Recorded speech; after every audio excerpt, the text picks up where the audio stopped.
সব সত্যি জানতে পেরে সবার সামনে পার্বতীকে চড় মেরে উচিত শিক্ষা দিল কমলিনী। হ্যাঁ বন্ধুরা, এমনটাই দেখা যাবে। তাই সম্পূর্ণ জানতে ভিডিওটিতে লাইক দিয়ে চ্যানেলটি সাবস্ক্রাইব করে দেখতে থাকুন।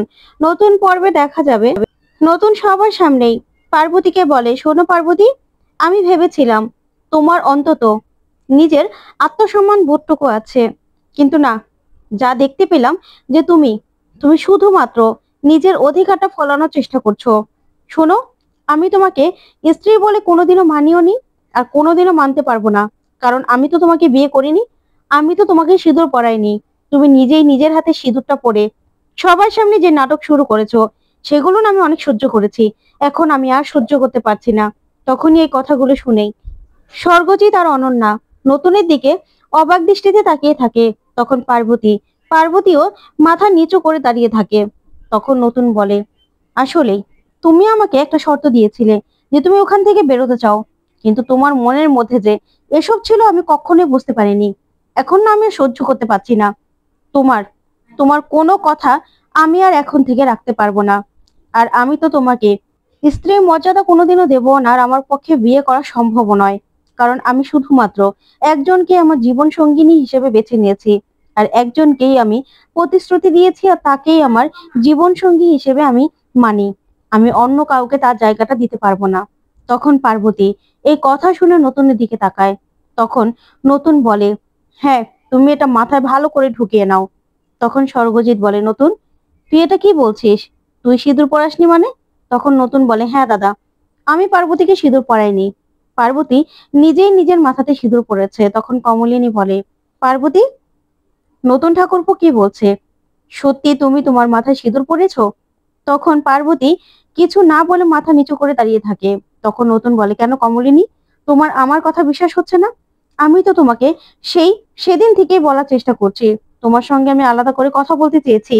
কারণ পার্বতী আমাকে শর্ত দিয়েছিল আমি যেন সবার সামনে কিছু না বলি, কারণ সমাজের লোক তাহলে ওকে চিৎকার করবে।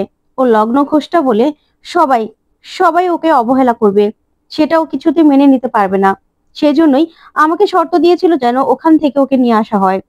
কিন্তু পার্বতী যে এইভাবে আমাকে সবার সামনে ফাঁসানোর চেষ্টা করবে, সেটা আমি কোনোদিনও বুঝতে পারিনি। তখন অনন্যা বলে, নতুন, তুমি মেয়েটাকে বিয়ে করে এনে এখন আমাদের সামনে এভাবে মেয়েটাকে ছোট করছো।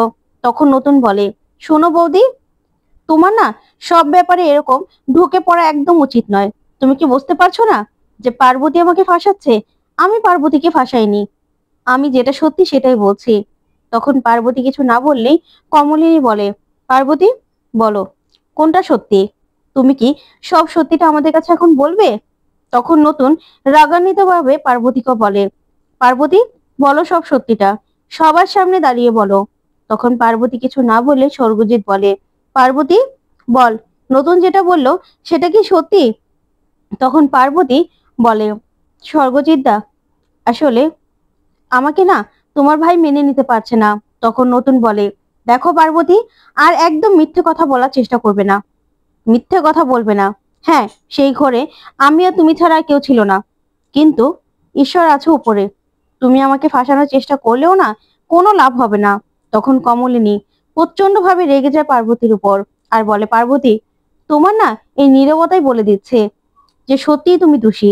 তার মানে তুমি নিজের হাতে নিজের সিঁথিতে সিঁদুর পরে নতুন ঠাকুরপোকে ফাঁসাতে চেয়েছিলে, আর আমার কাছে এইভাবে এইভাবেই মানুষটাকে ছোট করলে। তোমার এত বড় সাহস! এই বলে কমলিনী পার্বতীকে চড় মারে। তো বন্ধুরা, কেমন, সত্যি যদি এরকমটা হয় তোমাদের কাছে কেমন লাগবে অবশ্যই কমেন্ট করে জানাতে ভুলবে না। ধন্যবাদ।